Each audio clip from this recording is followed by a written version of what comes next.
സഹോദരി നിങ്ങളുടെ അടുത്ത് സാക്ഷ്യം വഹിക്കാൻ ആഗ്രഹിക്കുന്നു. സഹോദരി നീച്ച.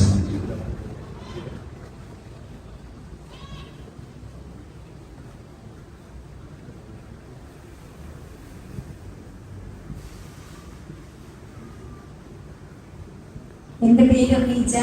ഞാൻ ആമച്ചൽ ചന്ദ്രമംഗലത്ത് നിന്നാണ് വരുന്നത്. കുറച്ച് നാളുകൾക്ക് മുമ്പേ എനിക്കൊരു സർജറി വേണ്ടിയിരുന്നു. അതിന് ഒരു 2 വർഷം മുമ്പേ എൻ്റെ അടുത്ത് സർജറി ചെയ്യാൻ ഡോക്ടർ പറഞ്ഞിരുന്നു. പക്ഷേ എനിക്ക് സർജറി ചെയ്യാൻ പേടിയും, പിന്നെ എന്നെ നോക്കാൻ വീട്ടിലെ ആരുമില്ല. 2 ആൺമക്കളാണുള്ളത്. എനിക്ക് അമ്മയും പപ്പയും ഇല്ല. ചേട്ടൻ്റെ വീട്ടിൽ അമ്മയും പപ്പയും ഇല്ല. അപ്പോൾ പിന്നെ ഞാനിങ്ങനെ സർജറി എന്നെ ആര് നോക്കും എന്നുള്ള ബുദ്ധിമുട്ടിൽ പോകാറുള്ളത്. പക്ഷെ ഓരോ ദിവസം കഴിയുന്നവരും എൻ്റെ ആരോഗ്യം ഒരുപാട് ക്ഷീണിച്ചിരുന്നു. എൻ്റെ രക്തത്തിൻ്റെ അളവ് 6.4. അപ്പോൾ ഈ വീട്ടിൽ ജോലിയൊക്കെ ചെയ്യാനും നടക്കാനൊക്കെ ഭയങ്കര ബുദ്ധിമുട്ടായിരുന്നു. അങ്ങനെ ഇരുന്നപ്പോഴേ ഞാൻ ഡോക്ടറെ കണ്ടു. ഡോക്ടർ കൃത്യമായിട്ടും സർജറി ചെയ്തേ പറ്റുള്ളൂ, ഇല്ലെങ്കിൽ ബുദ്ധിമുട്ടാവും എന്ന് പറഞ്ഞു.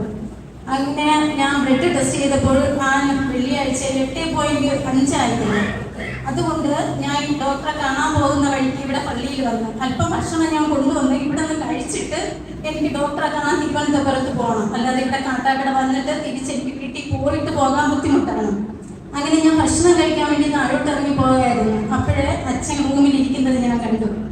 ഞാൻ അച്ഛനെ കാണണം എന്ന് ആഗ്രഹിച്ചല്ല വന്നു. അച്ഛനെ കാണാനും പ്രാർത്ഥിക്കാനും എൻ്റെ അടുത്തൊരു ചേച്ചി പറഞ്ഞിരുന്നു. പക്ഷെ എനിക്ക് വരാൻ കഴിഞ്ഞില്ല. അങ്ങനെ ഞാൻ അച്ഛനോട് ചെന്ന് കാര്യം പറഞ്ഞ് പ്രാർത്ഥിച്ച് അപ്പോഴത്തേക്കും അച്ഛൻ എനിക്ക് ഒരു വചനം പറഞ്ഞായിരുന്നു. 2 രാജാക്കന്മാർ 4:6. ഇസ്രായേലിന്റെ ദൈവമേ, എൻ്റെ പ്രാർത്ഥന കേൾക്കണമേ, എൻ്റെ നിലവിളി ശ്രദ്ധിക്കണമേ, അങ്ങയുടെ കര എന്നോട് കൂടെ ഇരിക്കുകയും വിപത്തുകളിൽ നിന്ന് എന്നെ കാത്തുകൊള്ളുകയും ചെയ്യണമേ. പക്ഷേ അച്ഛൻ അത് തമിഴിൽ പറഞ്ഞപ്പോൾ എനിക്ക് ശരിക്കും മനസ്സിലായില്ല. ഞാൻ ഫോണിലെടുത്ത് വായിക്കാൻ നോക്കി. ഇത് ഞാൻ പറഞ്ഞുകൊണ്ടിരുന്നു. ഡോക്ടർ എൻ്റെ അടുത്ത് പറഞ്ഞ് കൃത്യമായിട്ട് തിങ്കളാഴ്ച വന്ന് അഡ്മിറ്റ് ആവണം, ബ്ലഡിൻ്റെ അളവ് 10 ആയാലേ ചെയ്യുള്ളൂ, പക്ഷേ അത്രയും ദിവസം മരുന്ന് ചെയ്ത് നോക്കാമെന്നൊക്കെ പറഞ്ഞു. അപ്പോഴത്തേക്കും കൃത്യമായി ഞാൻ തിങ്കളാഴ്ച പോയി. ഒരിക്കലും അഡ്മിറ്റ് ആവുമെന്ന് കരുതിയല്ല പോയത്. പക്ഷെ ഞാൻ വീട്ടിൽ പോയിട്ടും ഈ വാക്യം തന്നെ ഞാനിങ്ങനെ പറയുമായിരുന്നു. ബുധനാഴ്ച തിങ്കളാഴ്ച രക്തമൊക്കെ ടെസ്റ്റ് ചെയ്തപ്പോൾ കൂടിയിട്ടുണ്ട്, നമുക്ക് ചെയ്യാം, അല്ലെങ്കിൽ പിന്നെ താമസിച്ച അടുത്ത മാസം ചെയ്യാനേ പറ്റുള്ളൂ എന്ന് പറഞ്ഞു. അങ്ങനെ ഞാൻ ബുധനാഴ്ച എനിക്ക് കൃത്യമായിട്ടും സർജറി കഴിഞ്ഞു. പക്ഷെ ഒരു പേടിയും എനിക്ക് തോന്നിയില്ല. മുറിവൊക്കെ കാണുമ്പോൾ എനിക്ക് ഭയങ്കര പേടിയാണ്. അപ്പം ഞാൻ ഈ വാക്യം തന്നെ ഇങ്ങനെ പറഞ്ഞുകൊണ്ട് എൻ്റെ ഓർമ്മ മറയുന്നത് വരെ ഞാൻ ഈ വാക്യം പറയുമായിരുന്നു. എനിക്ക് ഓർമ്മ വന്നപ്പോൾ ഞാൻ എൻ്റെ കയ്യിലുള്ള ജപമാല എടുത്ത് തരാൻ ചോദിക്കുമായിരുന്നു. അതെൻ്റെ അനിയത്തിയാണോ സിസ്റ്ററാണോ എന്ന് അറിഞ്ഞൂടാ. സിസ്റ്ററാണെന്നാണ് പറഞ്ഞത്. ഞാൻ പറഞ്ഞ് എൻ്റെ പേഴ്സിൽ എൻ്റെ ജപമാല എടുത്തതാന്ന് വിളിക്കുമായിരുന്നു.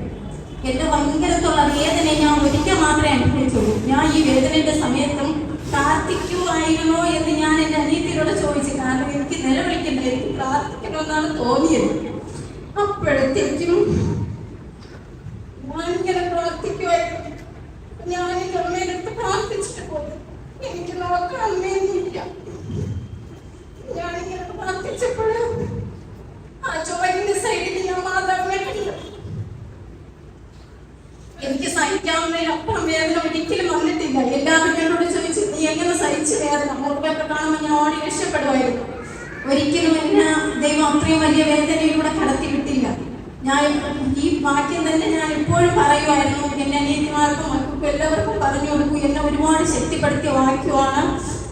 എന്നെ ദൈവം കാത്ത് പരിപാലിച്ചതിനും ഒരുപാട് നന്ദിയുണ്ട്. എനിക്ക് വേണ്ടി പ്രാർത്ഥിച്ച അച്ഛനും ഒരുപാട് നന്ദിയുണ്ട്. ഇപ്പൊ ഞാൻ എന്താവശ്യത്തിന് കേട്ടകട നന്നായിട്ട് ഇവിടെ കയറി പ്രാർത്ഥിക്കണം. എനിക്ക് ഭയങ്കര വിശ്വാസമായി. ദൈവത്തിന് 1000 നന്ദി.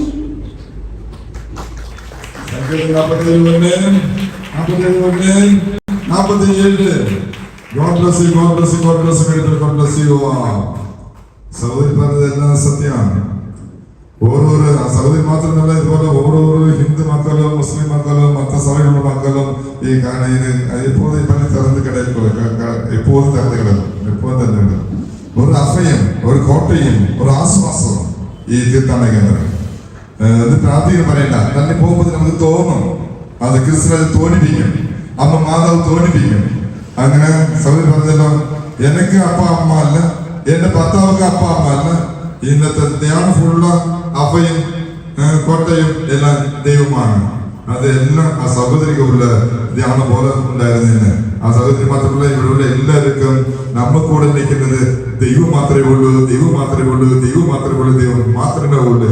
അപ്പൊ ഞാൻ ഇപ്പോൾ പറയാറുണ്ടല്ലോ, എല്ലാവർക്കും അത്ഭുതം പ്രവർത്തിക്കുന്ന പ്രാർത്ഥനയാണ് ഈ പ്രാർത്ഥന.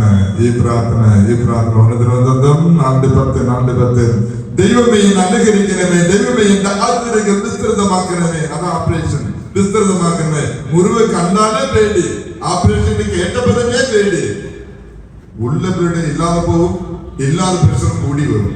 ഉള്ള ബ്ലഡ് ഇല്ലാതെ പോകും, ഇല്ലാതെ പ്രഷറിന് കയറി വരും. പ്രഷർ കയറി വരുമ്പോൾ തന്നെ ഓപ്പറേഷൻ നടക്കൂല. പ്രഷർ കൊണ്ട് ഷുഗർ കൊണ്ട് അയ്യോ പറ്റൂല ഡോക്ടർ പറയും. അങ്ങനെ അവസ്ഥയാണ്. അപ്പോ എന്റെ അതിരൊക്കെ വിസ്തൃതമാക്കണമേ, അങ്ങയുടെ എന്നോട് കൂടെ ഉണ്ടായിരിക്കുന്നേ, എല്ലാ വിപത്തുകളും എന്നെ കാത്തുകൊള്ളണേ എന്ന് ആ പ്രാർത്ഥിച്ചുകൊണ്ട് ഓപ്പറേഷൻ കിടന്ന് ഈ ബോധം ഇല്ലാത്ത സ്ഥലത്തില് കൂടെ മാലാഖമാ പ്രാർത്ഥിച്ചുകൊണ്ടിരിക്കുക. ഈ കെരൂബിൻ സെറാഫിം പ്രാർത്ഥിച്ചുകൊണ്ടിരിക്കുന്ന സഹോദരിക്ക് വേണ്ടി. എന്തുകൊണ്ടറിയോ? പപ്പ മമ്മി ഇല്ല, ഭർത്താവുടെ പപ്പ മമ്മി ഇല്ല, കൂടെ നിൽക്കാൻ ആളില്ലാതിരുന്നു. അപ്പോ ജീവനില്ല. ഈ ഓർമ്മ ഉണ്ടായിരുന്നത് വരെ ഈ സഹോദരി ദിനവൃത്താന്ത 4 പ്രാർത്ഥിച്ചുകൊണ്ടേയിരുന്നു.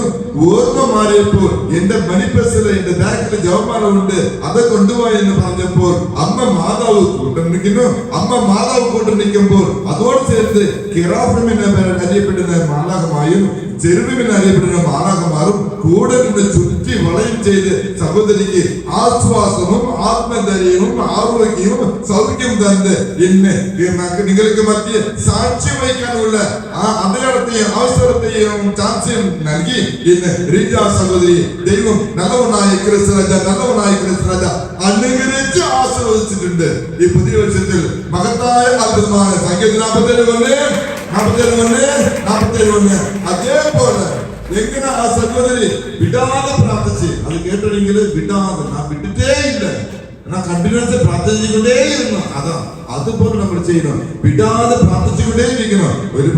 ആ സഹോദരി മാത്രമല്ല, കുറച്ച് സഹോദരിമാരുണ്ട് ഈ ബ്ലഡ് കൗണ്ട് കുറഞ്ഞ ആൾക്കാർ.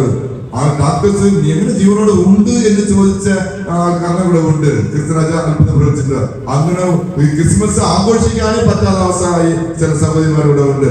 അങ്ങനെ ദൈവം സഹായിച്ച് രക്ഷപ്പെടുത്തി ഇപ്പൊ ഈ ധ്യാനത്തിൽ പങ്കെടുക്കാനുള്ള യോഗ്യതയും ആശീർവാദം ആ സഹോദരികളെ വീണ്ടുമായി കൊണ്ടുവന്നിട്ടുണ്ട്.